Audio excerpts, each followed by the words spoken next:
Bom, olá pessoal, tudo bem? Então, hoje vou fazer uma aulinha sobre cálculo numérico, bem a parte introdutória de cálculo numérico. Bom, eu não tenho muita experiência com vídeo, isso está sendo um teste para mim também. Então, deixa nos comentários o que vocês acham, se vale a pena continuar ou se esquece que você gravou, vai fazer outra coisa da vida. Enfim, é muito importante para mim.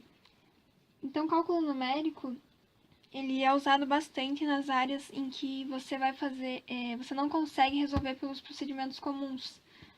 Por exemplo, resolver equações chamadas equações transcendentes, encontrar as raízes, derivada de funções tabulares.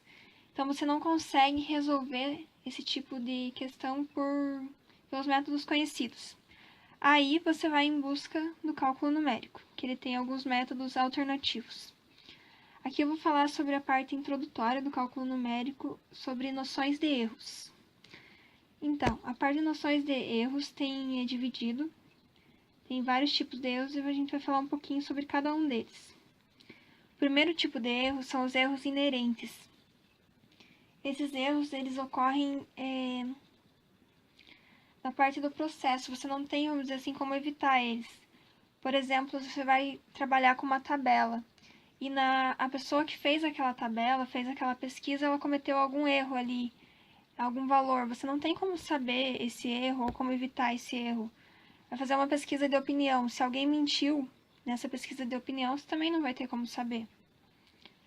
Aí os erros de arredondamento tem a ver com aqueles números que são infinitas casas decimais.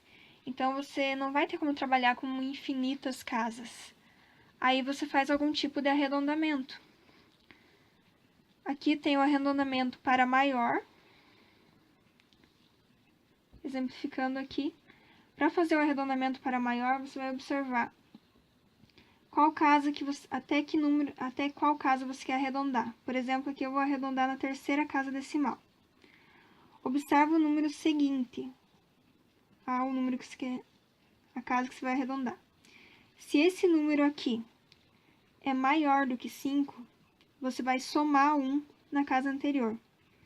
Por exemplo, aqui eu tenho o número 6, o seguinte é o número 7, que é maior do que 5, então eu vou somar 1 ao número 6. Então, o meu arredondamento vai ser 721,527. Ele é um pouco maior que o número que eu tinha antes. No arredondamento para menor, é o mesmo processo. Você vai observar ali a casa seguinte até o número que você quer arredondar. Vou arredondar novamente para a terceira casa decimal. Aqui eu tenho o número 4. E o número seguinte a ele é o número 3. Ele é menor do que 5. Então, eu vou simplesmente esquecer essa outra partezinha aqui. Esquece essa parte. Vai ser até o 4 somente. Então, você vai ter o número 582,924. Você vai ver que esse novo número aqui é um pouco menor que o número que você tinha antes. Ok? Aí, para um número de máquina mais próximo, é um outro tipo de arredondamento. Aí é uma questão dos computadores, que ele faz por si só esse tipo de arredondamento.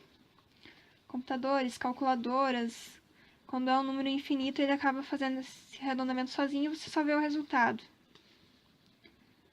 Aí tem os chamados erros de truncamento, cancelamento ou de discretização. Na minha é meio complicado, né, gente?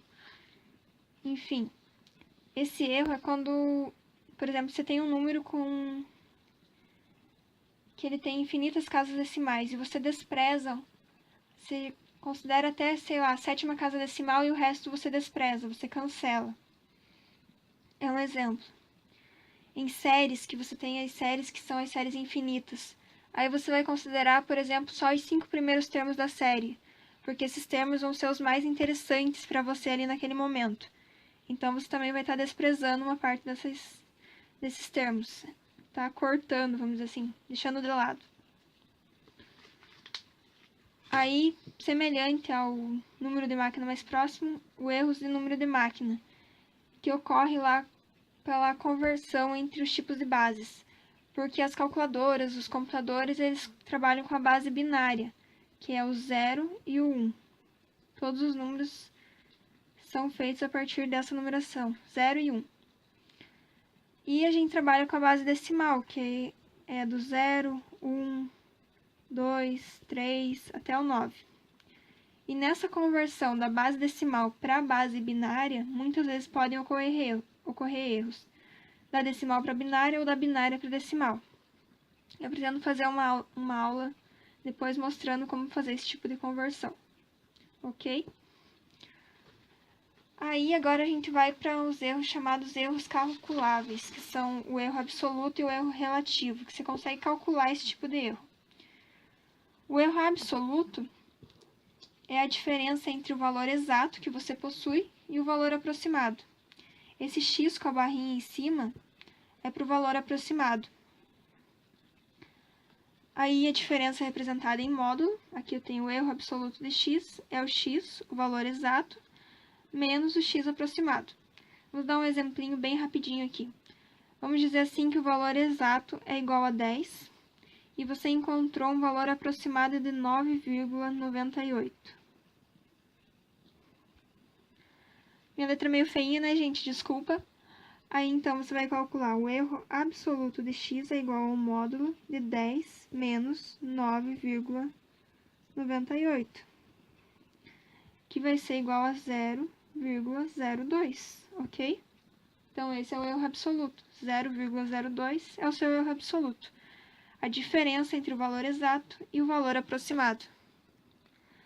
Aí, a partir do erro absoluto, a gente tem o erro relativo. O erro relativo é o erro absoluto que você tem aqui, dividido pelo valor aproximado, que você obteve aqui, que você tem. Então, ó, erro relativo é o erro absoluto dividido pelo valor aproximado. Módulo de x menos x aproximado divididos pelo x aproximado. Retomando aquele exemplo lá em cima, eu tenho o erro absoluto igual a 0,02. Eu vou dividir esse 0,02 pelo meu x aproximado, que é 9,98. Ai, meus números são feios, né, gente? Desculpa. Eu vou ter o valor aproximadamente 0,002400 e assim segue. Então, esse aqui é o meu erro relativo. E o erro relativo, normalmente, ele é apresentado em porcentagem. Então, você vai multiplicar esse valor aqui por 100. Você vai ter em porcentagem. Multiplicando por 100, você vai ter lá 0,2%. Então, a aproximação do erro que você teve é de 0,2%. É um erro bem pequeno, né? Se você for comparar, é um erro bem pequenininho, bem pertinho de zero. Aí você tem que, quanto menor o erro relativo, maior será a precisão de x. Esse erro relativo às vezes varia, porque você pode querer um erro relativo menor, um erro relativo maior, então varia bastante. Eu encontrei em alguns livros que dizem que um erro aceitável é menor que 1%. Também já vi que seria um erro menor que 5% é aceitável e um erro menor que 1% é desejável. Então, acho que isso varia bastante e vai depender da situação em que você está analisando e que você está utilizando.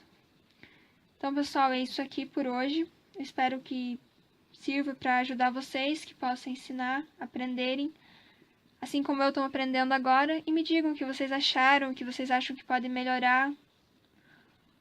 Qualquer sugestão é sempre muito bem-vinda. Deixem nos comentários. Muito obrigada, até a próxima!